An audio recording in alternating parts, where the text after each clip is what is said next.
ભાજપ દ્વારા આજથી જ જન આશીર્વાદ યાત્રા શરૂ થઈ છે, જેમાં આજે રાજકોટથી કેન્દ્રીય મંત્રી મનસુખ માંડવિયાએ આ યાત્રાની શરૂઆત કરી હતી। સવારે રાજકોટથી શરૂ થયેલ યાત્રા ગોંડલ, વીરપુર અને ત્યારબાદ પટેલોના આસ્થા કેન્દ્ર એવા કાગવડના ખોડલધામ મંદિરે આવ્યા હતા। ભાજપ દ્વારા આજથી જન આશીર્વાદ યાત્રા શરૂ થઈ છે, જેમાં આજે રાજકોટથી કેન્દ્રીય મંત્રી મનસુખ માંડવિયાએ આ યાત્રાની શરૂઆત કરી હતી। સવારે રાજકોટથી શરૂ થયેલ યાત્રા ગોંડલ, વીરપુર અને ત્યારબાદ પટેલોના આસ્થા કેન્દ્ર એવા કાગવડના ખોડલધામ મંદિરે આવ્યા હતા। કેન્દ્રીય મંત્રી મનસુખ માંડવિયાએ અહીં માં ખોડલના દર્શન કર્યા હતા અને મંદિરમાં ધ્વજારોહણ કર્યું હતું। અહીં મનસુખ માંડવિયા સાથે ગુજરાતના કેબિનેટ મંત્રી જયેશ રાદડિયા, મંત્રી ભૂપેન્દ્રસિંહ ચુડાસમાએ ખાસ હાજરી આપી હતી।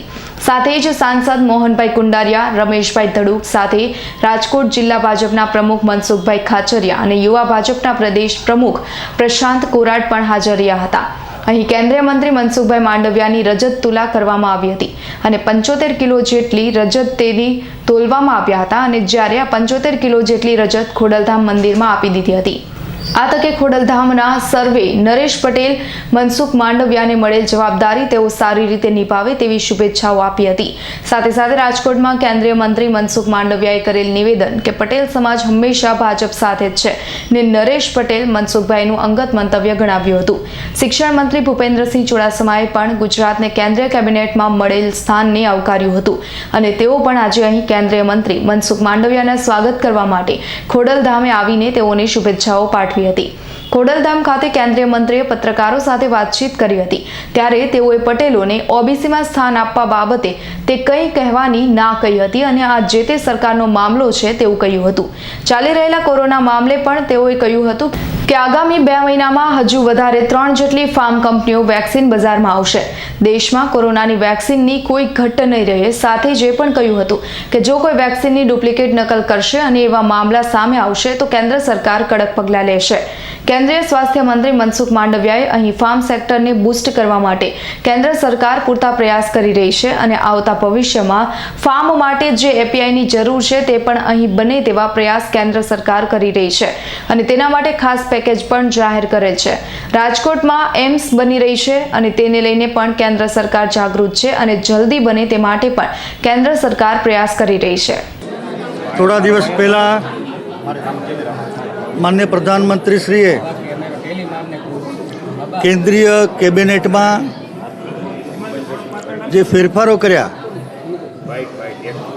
એમાં ગુજરાતને જે મહત્ત્વ મળ્યું છે એના માટે માનનીય પ્રધાનમંત્રીશ્રીનો હું તો સૌથી પહેલાં આભાર માનું છું।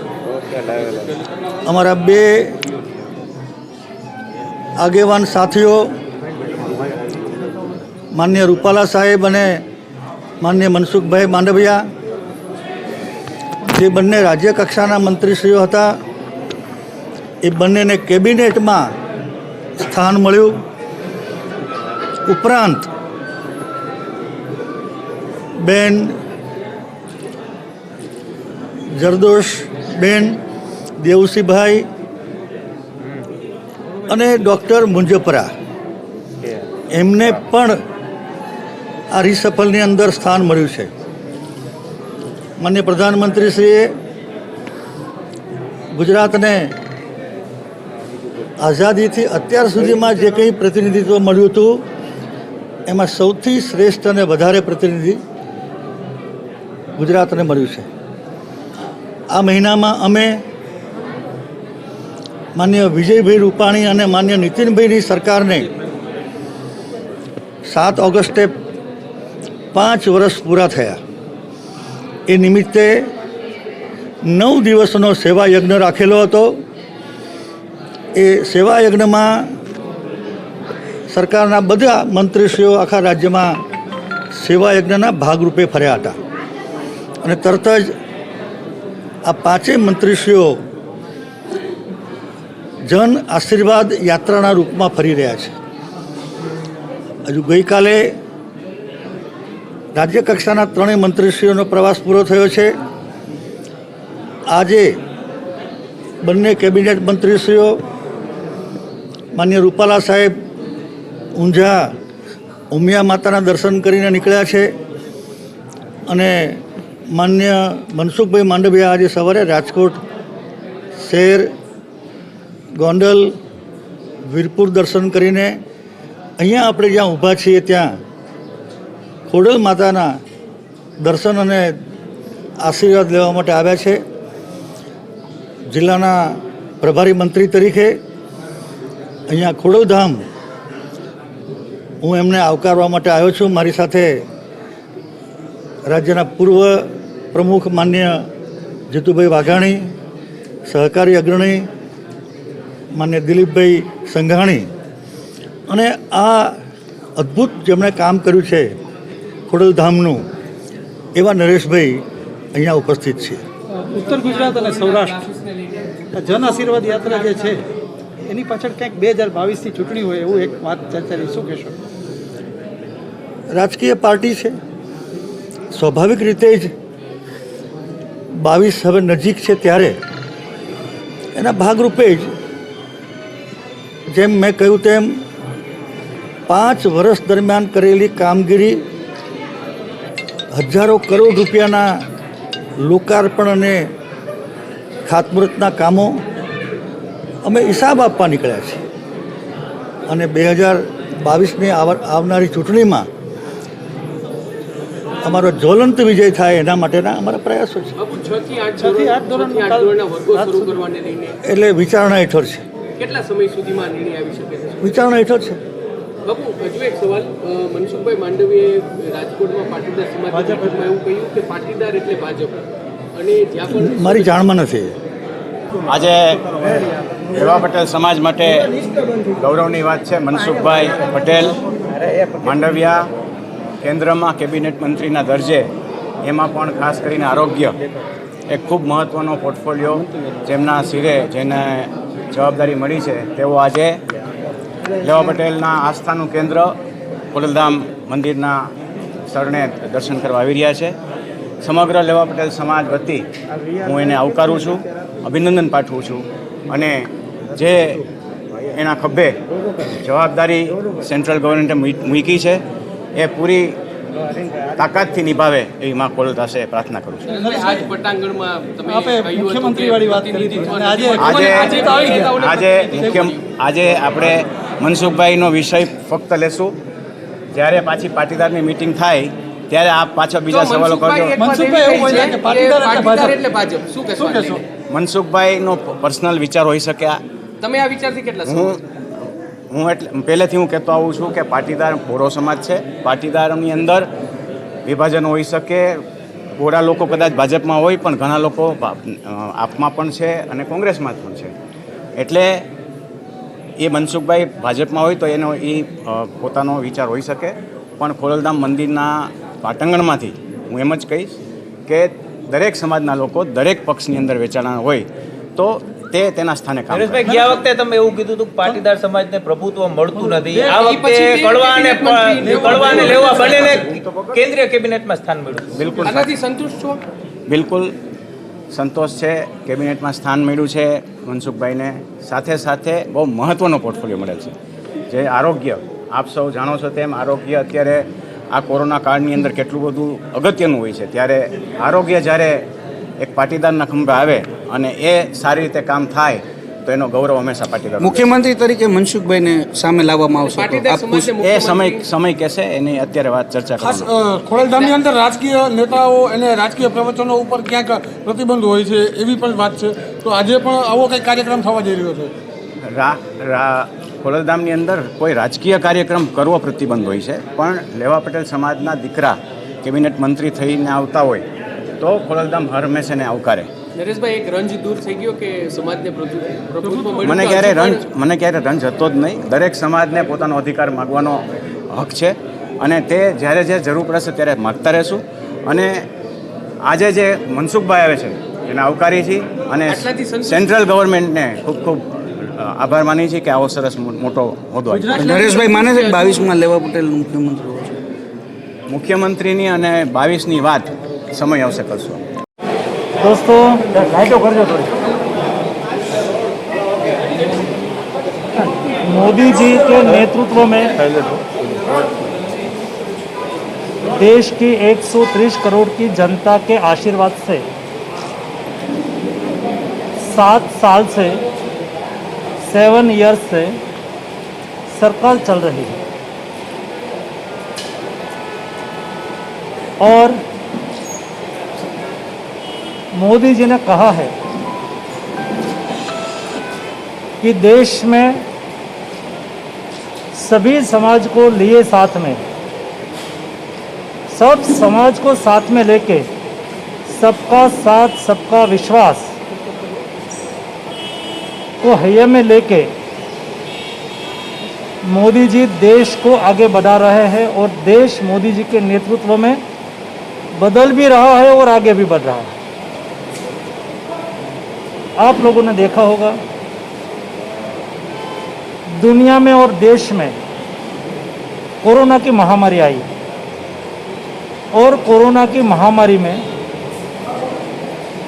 जिस तरह से मोदी जी ने देश को नेतृत्व दिया, ये नहीं केवल सराहनीय है लेकिन बहुत विजनरी भी है। जब फर्स्ट कोविड लॉकडाउन चल रहा था उस वक्त आपने देखा होगा देश के दुनिया के डेवलप्ड कंट्री में भी लॉकडाउन के खिलाफ एजिटेशन हो रहा था।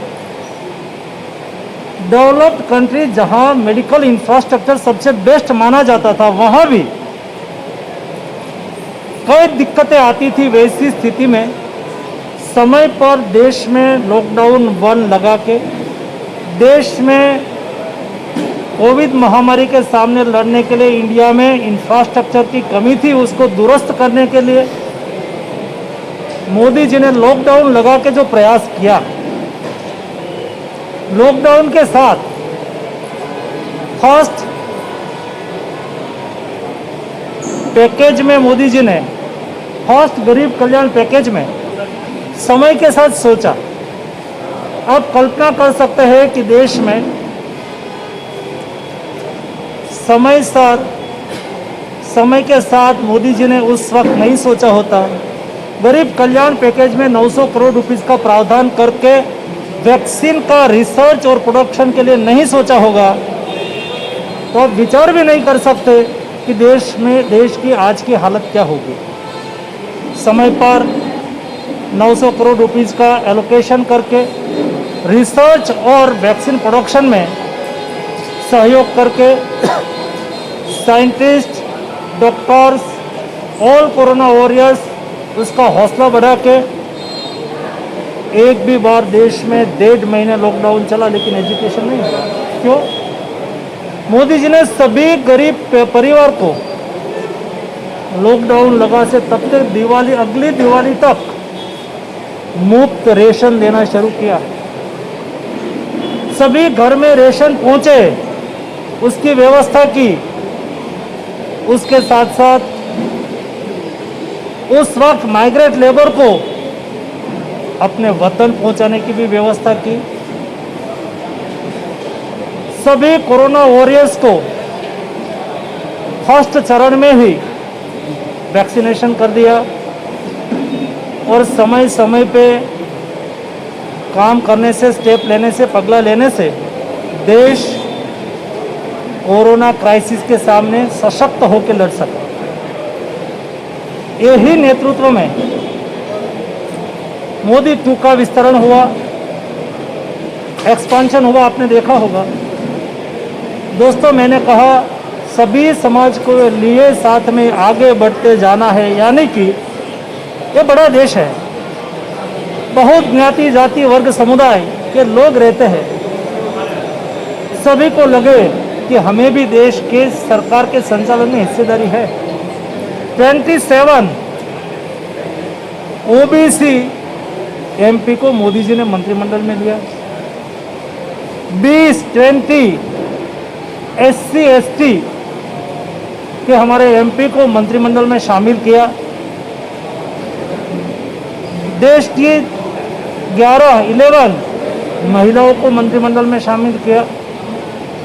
14 युवा को मंत्रिमंडल में शामिल किया और सारे देश में सभी वर्ग समुदाय में एक चेतना प्रकट है कि मोदी जी सबका साथ, सबका विकास और सबका विश्वास के साथ आगे बढ़ रहे हैं।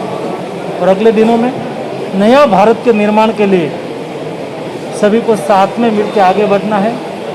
और इसलिए ये जन आशीर्वाद यात्रा के माध्यम से मोदी जी ने कहा है कि जनता के आशीर्वाद से हम हैं, जनता के बीच में जाके, जनता के साथ रह के, जनता की भावनाओं को समझ के, जनता की अपेक्षा को पूरी करना ये मोदी सरकार का कर्तव्य है।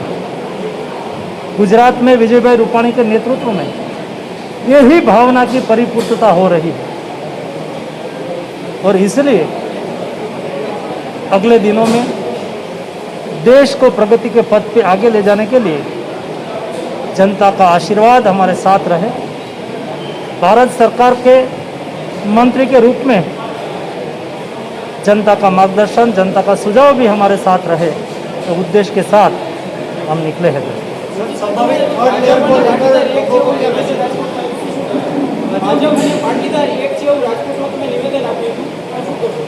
ભારતીય જનતા પાર્ટી અને પાટીદાર સમાજ એનો નાતો એ નાળ અને નાભી જેવો છે। ભારતીય જનતા પાર્ટીની સાથે પાટીદાર સમાજ કાયમ માટે રહ્યો છે અને કાયમ માટે રહેશે। મારો હોઈ પણ શકે।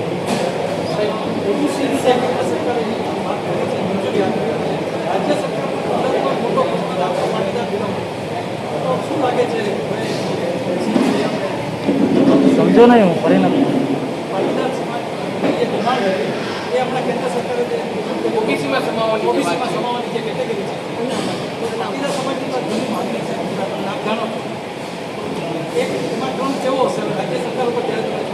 અત્યારે એ વિષયની ચર્ચા હું નહીં કરું, પરંતુ ભારત સરકારે દરેક રાજ્ય આ કેટેગરી અત્યાર સુધી કેન્દ્ર સરકારમાં આવવું પડતું હતું, એના બદલે દરેક રાજ્ય નક્કી કરે, જે તે રાજ્ય સરકાર જે તે સમયે પોતાના ઉચિત લાગશે એ પ્રમાણે નિર્ણય કરતી હોય છે। सर वैक्सीन को लेकर बहुत सारी कंपनियां पाइपलाइन में हैं जो लॉन्च कर सकती है अपनी वैक्सीन। आने वाले दिनों में जो हमारे पास 2 वैक्सीन है, फिलहाल कितनी वैक्सीन आ सकती है या तो किस प्रकार का? અત્યારે अभी हमारे पास 3 कंपनी का वैक्सीन है। 3 कंपनी का वैक्सीन है। एक है कोवैक्सीन भारत बायोटेक का, एक है कोविशील्ड सीरम बायोटेक का और एक है स्पुतनिक का। ये 3 कंपनी देश में इंडिजिनियस वैक्सीन का मैन्युफैक्चरिंग कर रहे हैं। अगले दिनों में जाइडस कैडिला तुरंत ही अपना वैक्सीन लेके मार्केट में आ जाएगी। अगले दिनों में बायोलॉजिकल इवेंट्स ये पण अपना वैक्सीन लेके मार्केट में आएगी और जिनोवा कंपनी भी अपना वैक्सीन लेके मार्केट में आएगी। 3 और कंपनी अगले 2 महीने में अपना मैन्युफैक्चरिंग स्टार्ट करेगी। चाइल्ड वैक्सीनेशन की बात करें, चाइल्ड वैक्सीनेशन की बात करें तो એની અત્યારે શું સ્ટેટસ છે? चाइल्ड वैक्सीन के लिए 2 कंपनी ने इसके लिए परमिशन भारत सरकार से मांगी है। भारत सरकार ने उसके रिसर्च पर परमिशन दी है। एक जाइडस कैडिला और दूसरी भारत बायोटेक। ये दोनों का रिसर्च चल रहा है। अगले महीने में उसका रिजल्ट आने की संभावना है। सरकार का कोई प्लान है बच्चों के लिए वैक्सीनेशन करना या तो किस प्रकार का सरकार दे रही है फ्यूचर प्लान? हमारा लक्ष्य है सभी को वैक्सीन मिले और इसलिए देश में बच्चों के वैक्सीन पर भी रिसर्च चल रहा है और बच्चों के लिए भी वैक्सीन इंडिया में जल्द से जल्द आ जाएगा। आयुर्वेद का बड़ा योगदान रहा है, आयुर्वेद को आगे बढ़ाने के लिए कोई इसमें एक्शन प्लान भारत सरकार की? आयुष मंत्रालय और हेल्थ मिनिस्ट्री दोनों साथ में मिलकर काम कर रहे हैं। दोनों की दरेक चिकित्सा पद्धति की अपनी अपनी विशेषता होती है, अपनी अपनी खासियत होती है। आयुष्य का जो सिलेबस है, आयुष मंत्रालय का जो प्रोटोकॉल दिया है, कौन सी मेडिसिन यूज़ करनी चाहिए, ये क्राइसिस में उसका भी बहुत उपयोग हुआ है और एलोपैथी का भी उपयोग हुआ है। जिस व्यक्ति जिस पैथी की ट्रीटमेंट लेना चाहते हैं वो ले। भारत सरकार सभी चिकित्सा पद्धति को सहयोग करती है। સેવાઓ આપી વગેરે વગેરે મેન્શન કરો છો, તો કેન્દ્રીય મંત્રીને આ મેન્શન કરવું જરૂરી છે? અને બીજું એ કે પાટીદાર प्लीज સમાજ છે, प्लीज મરાઠા प्लीज एक સમાજ मिनट एक मिनट वगैरह भारत सरकार की जिम्मेवारी है और मेरा बहुत स्पष्ट मानना है हम सब समाज को ज्ञाति जाति वर्ग समुदाय को साथ में लेके चल रहे, ऐसा बोलना कोई गुनाह है क्या? कोई मंत्री ऐसा बोले कि सभी ज्ञाति जाति और आप भी बोले तो भी गुनाह नहीं है, हम भी बोले तो भी गुनाह नहीं है। इसलिए हमारा लक्ष्य है सभी ज्ञाति जाति वर्ग समुदाय को हमने प्रतिनिधित्व दिया है, वही बोले। પાટીદાર મુખ્યમંત્રીઓ છે તેઓ શું સુખીઓ તો नो कमेंट, ऐसी कोई बात में मत सोच लो भाई। नहीं, ऐसा नहीं भाई। देखो यहाँ मेरी यात्रा के संदर्भ में मुझे पता है हमारे એક service question Rajkot AIIMS apart from COVID પણ ગુજરાતનું કોન્ટ્રીબ્યુશન છે ફાર્મા સેક્ટરમાં ઘણું બધું અગાઉ પણ રહ્યું છે. આપણે ત્યાં બધી મેન્યુફેક્ચરિંગ બધી કંપનીઝને બધું છે. આવતા દિવસોમાં આત્મનિર્ભર ભારત અને ગુજરાતના ફાર્મા સેક્ટરને જોડીને એવું શું પરફોર્મ થઈ શકે ગુજરાતથી કે જેથી કરીને નેશન વાઇડ એના પરિણામ આપણે बहुत अच्छा क्वेश्चन है। देश के डेवलपमेंट के लिए फार्मा सेक्टर और इंडिया की इंडस्ट्रीज के लिए फार्मा सेक्टर बहुत महत्वपूर्ण सेक्टर है। देश में 11,000 से ज़्यादा MSME फार्मा सेक्टर में है और देश के GDP में भी एक्सपोर्ट में भी भारत का फार्मा सेक्टर का बहुत बड़ा योगदान है। अमेरिका में 4 टैबलेट खाते हैं, उसमें एक इंडिया में बनी हुई जेनरिक टैबलेट खाते हैं। दुनिया में 6 टैबलेट लोग लेते हैं, उसमें से एक इंडिया में बनी हुई जेनरिक टैबलेट लोग लेते हैं। इसलिए फार्मा सेक्टर डेवलपमेंट के लिए भारत सरकार की ओर से कई इनिशिएटिव लिया गया। देश फार्मा सेक्टर में लीडर बने, आत्मनिर्भर बने। कई रॉ मटेरियल हम दुनिया से इंपोर्ट कर रहे थे, ये भी रॉ मटेरियल, उसको API बोलते हैं फार्मा लैंग्वेज में, ये भी इंडिया में बने। इसके लिए हमने 14,000 करोड़ का पैकेज PLI स्कीम 1 डिक्लेयर किया था। और जो मैन्युफैक्चरिंग इंडिया में हो रहा है वो बहुत बल्क में प्रोडक्शन हो और दुनिया के मार्केट में हम ग्लोबल लीडर बने, उसके लिए PLI 2 स्कीम भी हमने लॉन्च किया है, वो 15,000 करोड़ की है। 30,000 करोड़ रुपीज़ का इन्वेस्टमेंट करके फार्मा सेक्टर को हम आगे बढ़ा। સર એક સવાલ में क्या कहेंगे सर? WHO એક રિપોર્ટ આપ્યો છે કે કોવિશિલ્ડ વેક્સિન છે તે નકલી છે અથવા તો અમુક એવી વેચાઈ રહી છે। कोविशील्ड वैक्सीन नकली नहीं है। किसी ने कहा है कि भारत में कोविशील्ड वैक्सीन डुप्लीकेट मिल रही है, भारत सरकार उसकी जांच कर रही है और ऐसा कोई ध्यान में आएगा तो हम उसके सामने कठिन कार्यवाही बोल दो धीरे से धीरे। सर एम्स पार्क आप आधा बोलेंगे मैं समझ जाऊंगा, क्योंकि आप लोगों के साथ मैंने बहुत काम किया है। तो राजकोट में एम्स बन रही है, जल्दी बने। आज भी एयरपोर्ट पर एम्स के डायरेक्टर मुझे मिलने आए थे। मेरे मन में भी इच्छा थी कि मैं भी रिव्यू करूं, लेकिन ये यात्रा के समय में वो संभव नहीं बना। लेकिन एक बार आकर प्रत्यक्ष फिर से आपको मिलूंगा और रिव्यू भी करूंगा।